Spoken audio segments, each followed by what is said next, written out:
विघ्नहर्ता श्री गणेश, श्री गणेश, श्री गणेश।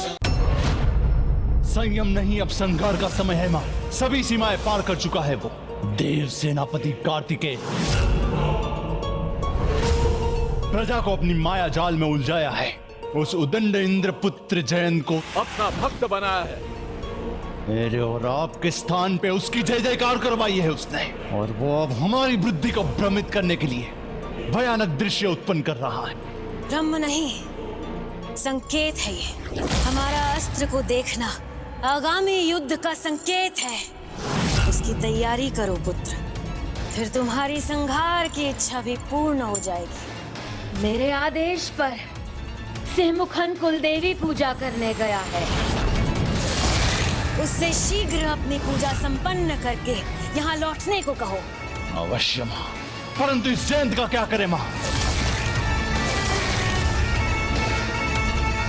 तुम्हें उसका कुछ नहीं करना है पुत्र। उसका परिणाम मैं सोच चुकी हूँ, इसीलिए त्याग दो अब उसकी चिंता। निश्चिंत रहो, उसका भयंकर अंत अवश्य होगा।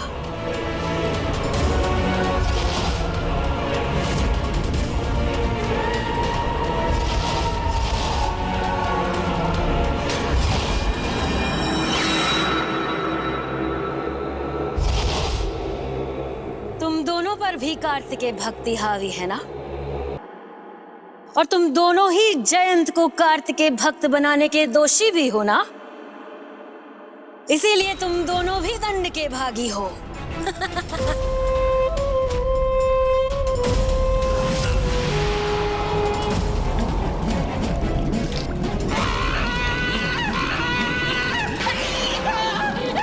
प्रभु दया कीजिए, प्रभु दया कीजिए, दया कीजिए प्रभु, रक्षण कीजिए, जय निधान, कृपा कीजिए।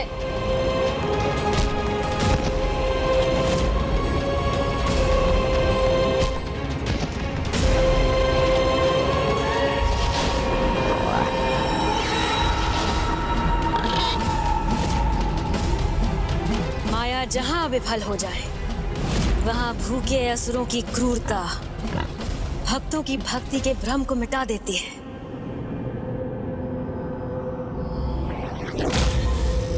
यहां से मुक्त होने का क्या मार्ग है? अब यहां और कौन सा संकट छाने वाला है?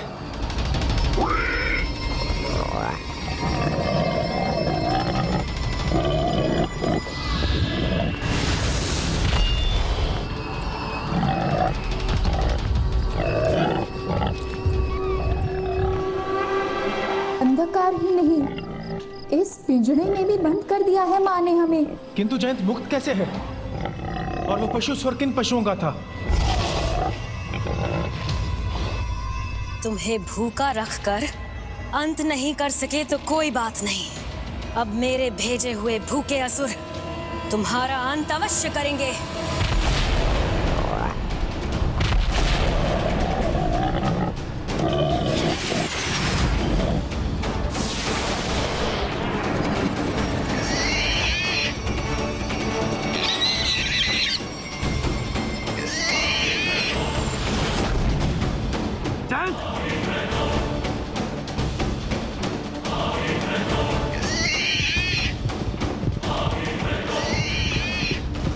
मात्र 6 दिन दे रही हूं तुम्हें। इन 6 दिनों में एक एक कर इन्हें रोकने वाली 6 बाधाओं को तोड़ूंगी मैं। 6 दिन बढ़ने दूंगी इनकी भूख, जिससे वो अपने चरम पर पहुंच सके।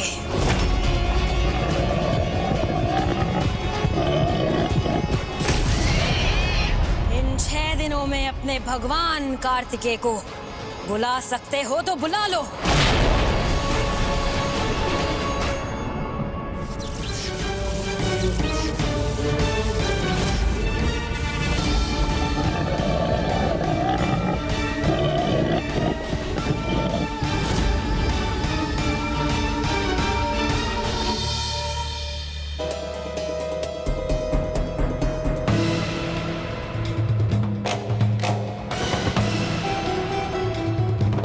भाभी माँ तो अत्यंत निकट पहुँच गई हैं और मैं अभी तक भ्राता को विवाह के लिए मनाने में सफल नहीं हो पाया।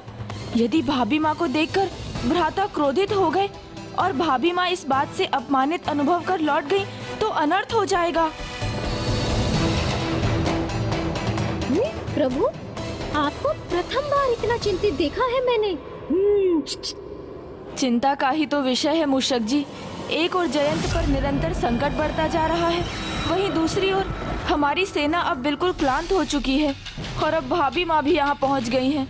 पता नहीं इन संकटों का कैसे निवारण होगा।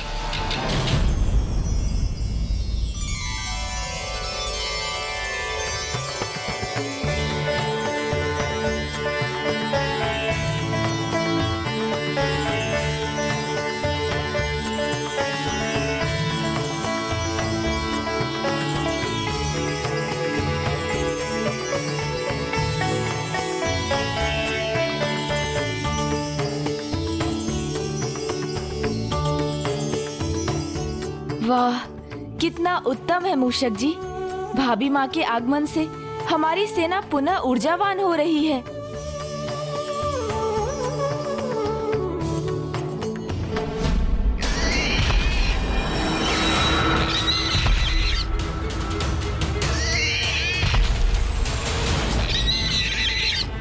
पुत्र जयंत,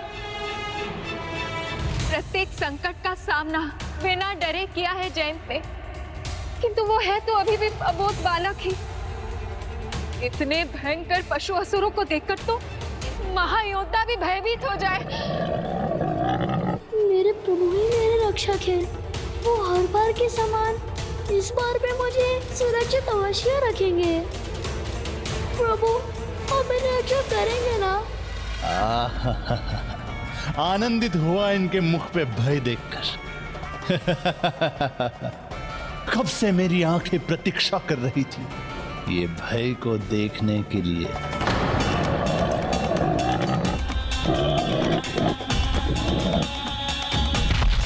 हे प्रभु, मेरी रक्षा करेंगे ना? प्रभु, आप मेरी रक्षा करेंगे ना?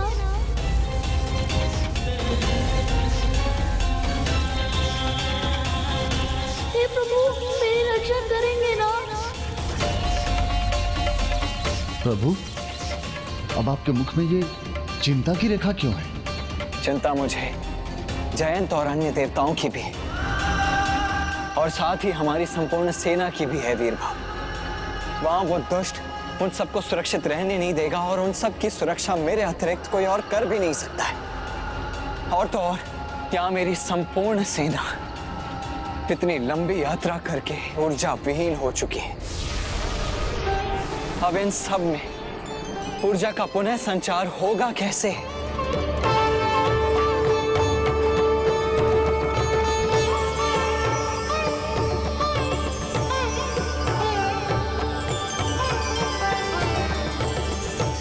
कुछ भी हो, करना तो मुझे ही कुछ होगा अब। परंतु ऐसी स्थिति में जब जयंत संकट में है एवं देवसेना ऊर्जा विहीन हो रही है, मैं अपना मौन व्रत कैसे आरंभ करूं?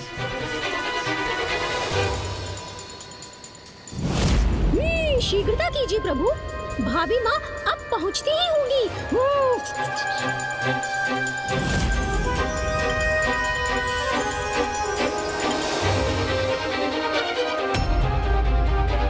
जम्बुकेश्वर आने से पूर्व ही मैंने ये स्पष्ट किया था कि इस यात्रा के अंतिम चरण में तुम हमारे साथ नहीं चलोगे, इसीलिए अब तुम यहीं रुको और हमें आगे बढ़ने दो। यदि मैं एक पग भी आगे बढ़ाऊंगा तो उस क्षेत्र में प्रवेश कर जाऊंगा जहां भ्राता हैं, और उनसे अनुमति लिए बिना ऐसा किया तो उनके आदेश का उल्लंघन करूंगा। ये तो बड़ी उलझन हो गई है, अब मैं क्या करूं?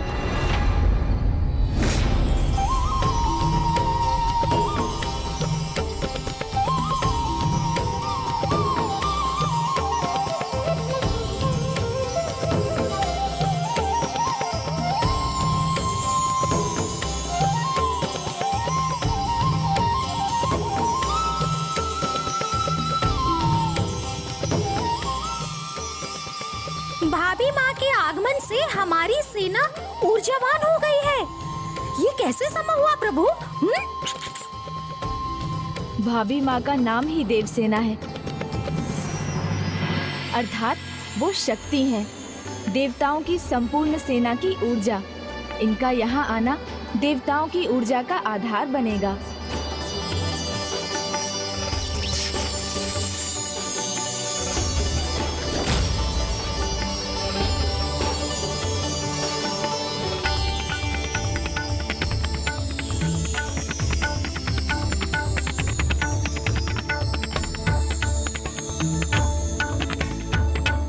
देव सेनापति कुमार कार्तिकेय, आप तनिक भी चिंता मत कीजिए, हमारी सेना का नेतृत्व मैं संभाल लूंगा। और प्रभु, मैं जयंत और देवताओं की रक्षा करने के लिए प्रस्थान करूंगा। वीर बाहु का जाना अत्यंत आवश्यक है।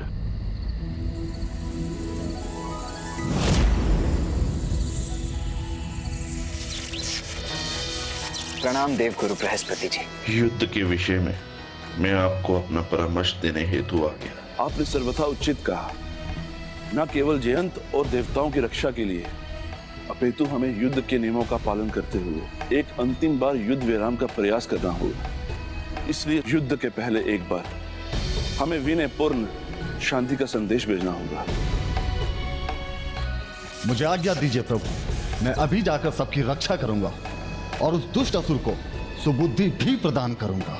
मेरी अनुमति तुम्हें है सेनापति वीरबाहु, किंतु इस कार्य के पूर्व गणेश का आशीष लेना मत भूलना। वैसे वो यहाँ की गतिविधियों पर दृष्टि बनाए रखने के लिए यहीं कहीं निकट में ही होगा। हाँ भ्राता, मैं अपनी दृष्टि तो बनाए हुए हूँ, किंतु मुझे ज्ञात नहीं इस स्थिति का सामना कैसे करूँ।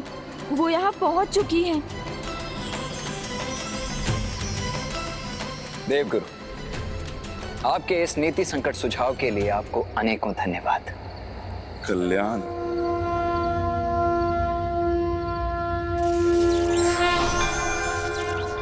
आज्ञा दीजिए प्रभु।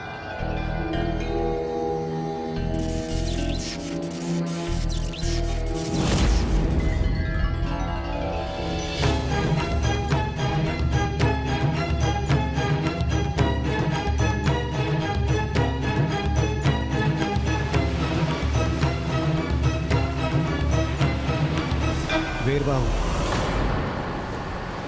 देव सेनापति कुमार कार्तिकेय ने कहा था आगे बढ़ने के पूर्व आपको प्रथम पूज्य गणेश जी से आशीष प्राप्त करनी होगी। किंतु देवराज, प्रभु कार्तिकेय और प्रभु गणेश दोनों परम ब्रह्म हैं। इसलिए प्रभु कार्तिकेय से आशीष लेना गणेश जी से आशीष लेने के समान भी तो है। इसलिए इस समय मुझे तनिक भी विलंब किए बिना जयंत और देवताओं की रक्षा की चिंता करनी चाहिए। और अभी गणेश जी को ढूंढने लगा तो बहुत समय बीत जाएगा और जयंत की सहायता में मुझे देर हो जाएगी। किंतु भ्राता, महेंद्रपुरी तो लंका से भी आगे है, फिर आप इस सागर को पार कर वहां कैसे पहुंचेंगे? चिंता मत करो भ्राता, प्रभु ने आज्ञा दी है तो मार्ग भी सुगम बना देंगे।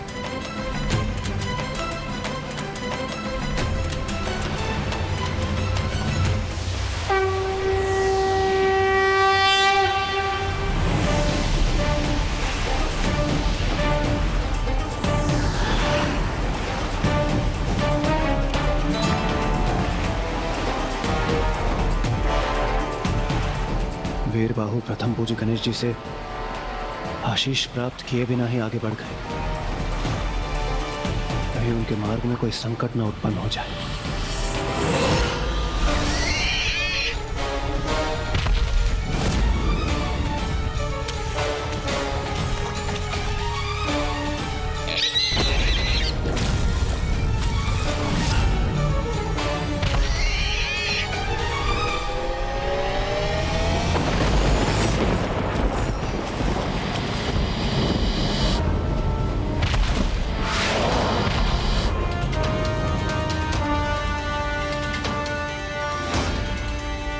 स्वामी कार्तिकेय के भक्त संकट में हैं। मुझे विलंब नहीं करना चाहिए।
मैं सबका ध्यान कर सकूं।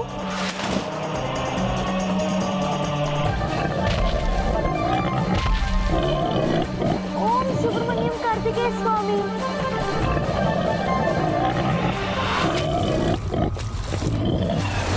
ओम सुब्रमण्यम कार्तिकेय स्वामी। ओम सुब्रमण्यम कार्तिकेय स्वामी।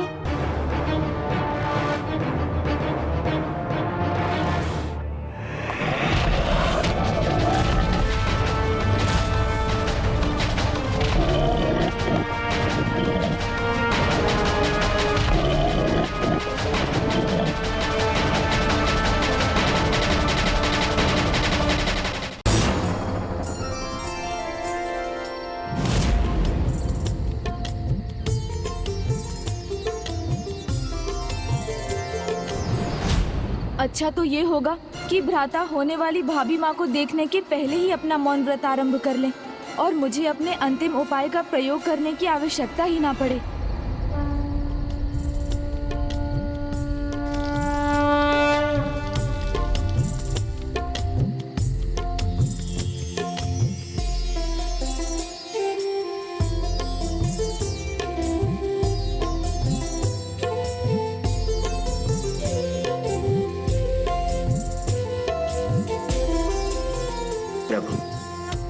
मैं आज से अगले 6 दिन तक संपूर्ण संयम एवं एकाग्रता के साथ अपना मौन व्रत पूर्ण कर यह सिद्ध करूंगा कि मैं पशुपतास्त्र धारण करने के योग्य हूं।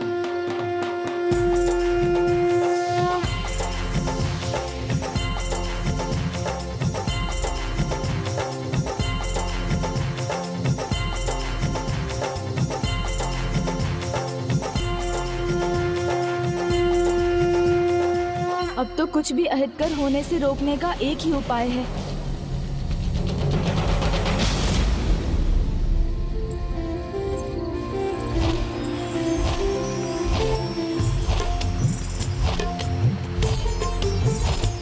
ओम कार्तिकेय सुब्रमण्यम स्वामी।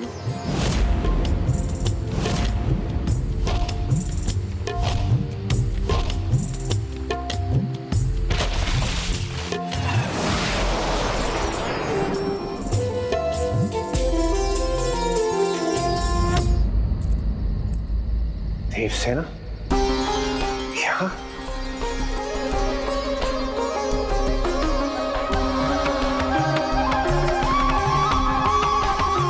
पुत्री, ये तुम्हारी दिव्यता ही जिसके कारण समस्त देवसेना में एक नवीन ऊर्जा जागृत हुई।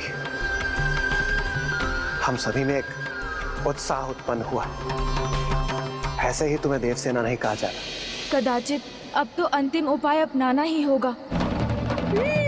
किंतु आपका अंतिम उपाय क्या है प्रभु?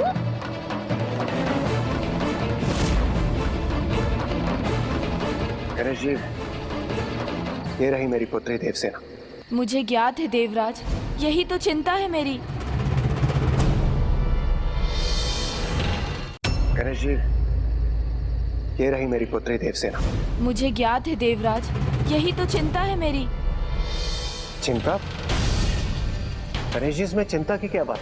ये तो बहुत अच्छी बात है। वो अपने भावी पति, अपने स्वामी से भेंट करने के लिए यहाँ आई और फिर मेरी घोषणा अनुसार सुरापद्म के अंत के बाद विजयी हुए कुमार कार्तिकेय से ही उसका विवाह होगा। विवाह की ही तो समस्या है देवराज। कदाचित आपने ध्यान नहीं दिया। इस यात्रा में पग पग पर मैं भ्राता कार्तिकेय से विवाह की ही बात करता रहा। कथाओं से उन्हें विवाह संबंधित ज्ञान भी देता रहा, किंतु विवाह में उनकी रुचि जागृत करने में असफल रहा। तो ऐसे समय में जब पाशुपतास्त्र को प्राप्त कर दुष्टों का संहार ही भ्राता का एकमात्र लक्ष्य है, तो उनके मौन व्रत ध्यान के आरंभ के पहले भाभी माँ देवसेना का यहाँ पहुँचना कहीं एक नवीन संकट न खड़ा कर दे। आप उचित कह रहे हैं गणेश जी, किंतु यदि उन्होंने देवताओं की और समस्त देवसेना की ऊर्जा बनी पुत्री देवसेना को लौटा दी और हमारे सभी योद्धा पुत्री देवसेना के मनोभाव के ही समान दुखी और ऊर्जा विहीन हो जाएंगे। इसलिए तो भ्राता के देखने के पूर्व भाभी माँ को रोकना आवश्यक है, किंतु ये कैसे होगा? प्रथम पूज्य गणेश जी, आपका बुद्धि कौशल, आपकी ओजस्वी वाणी, आपकी युक्ति, आपके वचन सदैव सार्थक रहे।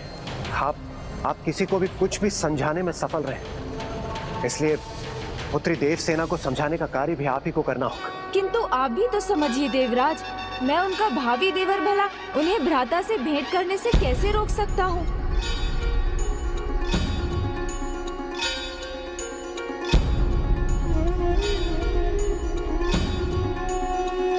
गणेश जी, अब सोचने समझने का समय बिल्कुल भी नहीं। अब प्रथम पूज्य भविष्य में सुख को निर्धारित करने वाली इस दिव्य घटना को दुखद घटना में परिवर्तित होने से आपको रोकना होगा। इससे पूर्व कि कोई विघ्न उत्पन्न हो, आपको इसका समाधान ढूंढना होगा। आप ही अपने अचूक उपाय से, अपनी प्रबल बुद्धि से कुछ कीजिए विघ्नहर्ता गणेश जी। इंद्रदेव उचित कह रहे हैं प्रभु, ये कार्य तो मात्र आप ही कर सकते हैं। देवराज इंद्र मेरी प्रशंसा कर रहे हैं या मुझे वो कार्य करने को कह रहे हैं जो मेरे लिए भी असंभव है? देवराज इंद्र ने स्थिति के सामने आत्मसमर्पण कर दिया। अब तो मुझे ही जाना होगा, किंतु मैं कहूँगा क्या और कैसे कहूँगा? उन्हें आगे बढ़ने से कैसे मना करूँगा एवं कैसे इस होने वाले अनिष्ट को रोक पाऊंगा? स्वामी, मैं आपके निकट पहुंच ही रही हूँ। अब शीघ्र मुझे आपके प्रत्यक्ष दर्शन प्राप्त होंगे।